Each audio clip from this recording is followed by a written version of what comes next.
city in the world. It overtook Las Vegas maybe 4 years ago because of all the Chinese.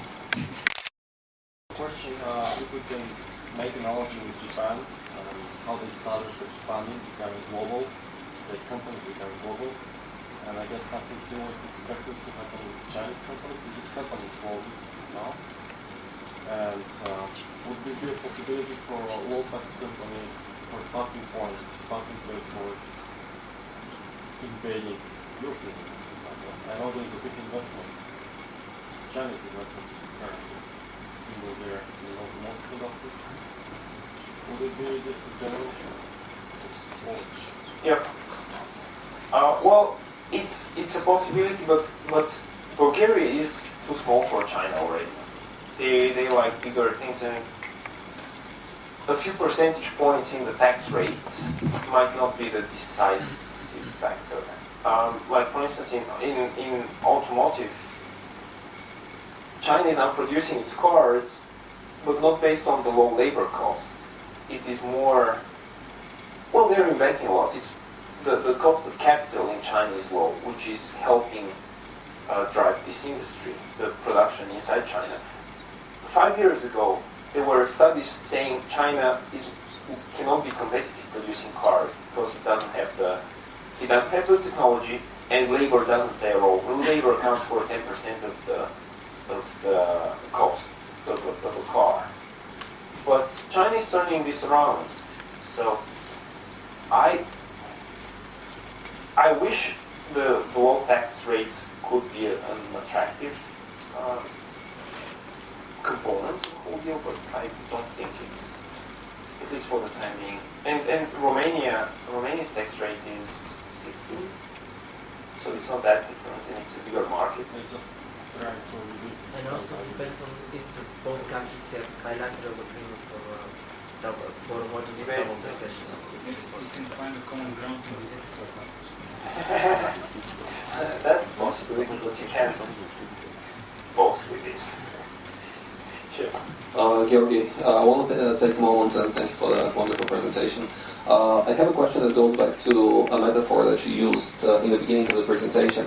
You said something to the effect that China is going down a very narrow path, and on both sides there are two steep precipices, right?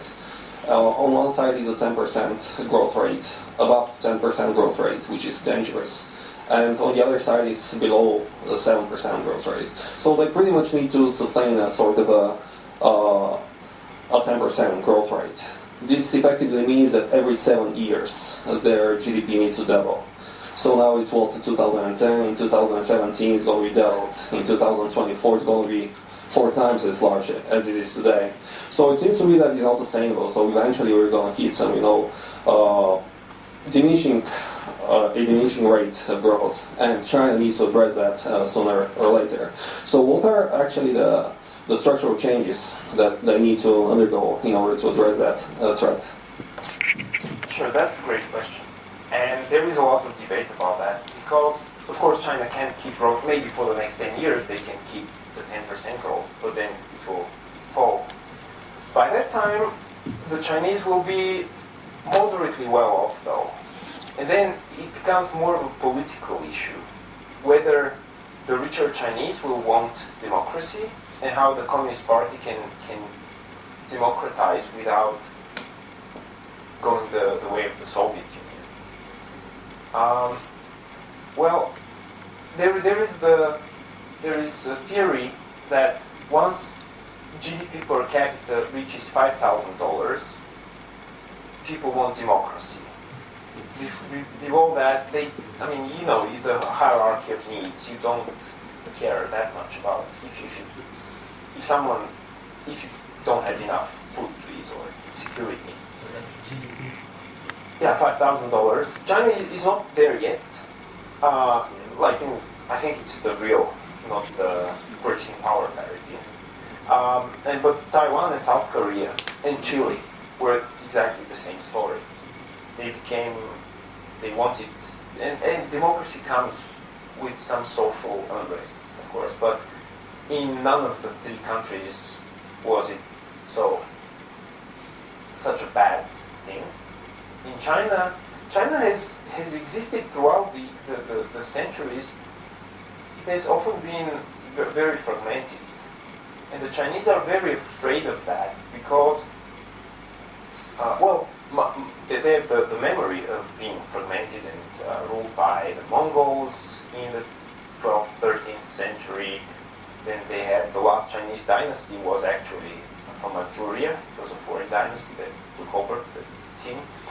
And Mao Zedong is respected in China, even though he did terrible things.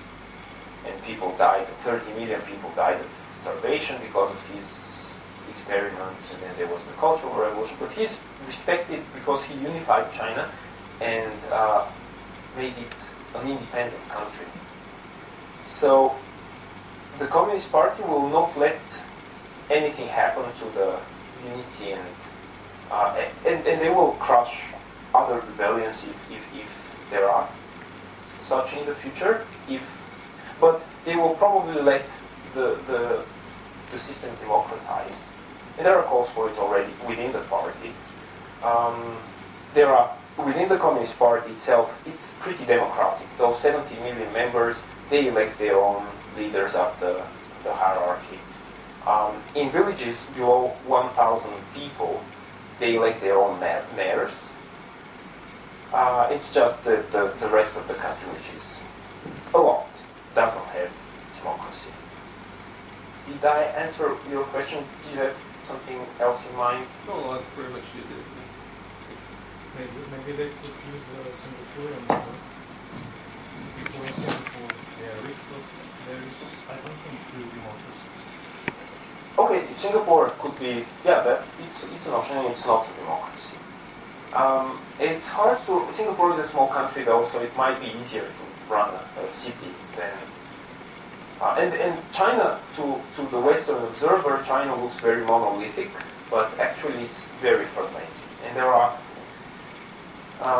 the provinces have their own, and the governors of provinces have their own power and incentives, and the party secretaries have their own. For instance, there is a story from the early 1990s. Singapore wanted to build a second Singapore west of Shanghai. And they negotiated with the Chinese government, and then for a few years nothing happened. Overlooked the role of the local authorities in that city, Suzhou, which is 20 minutes west of Shanghai. Actually, set up an industrial zone on the other side of the city and was promoting this project and not the Singaporean project, which would have been a huge investment. And the Singaporean Prime Minister had to go to meet the Chinese president to figure out a solution.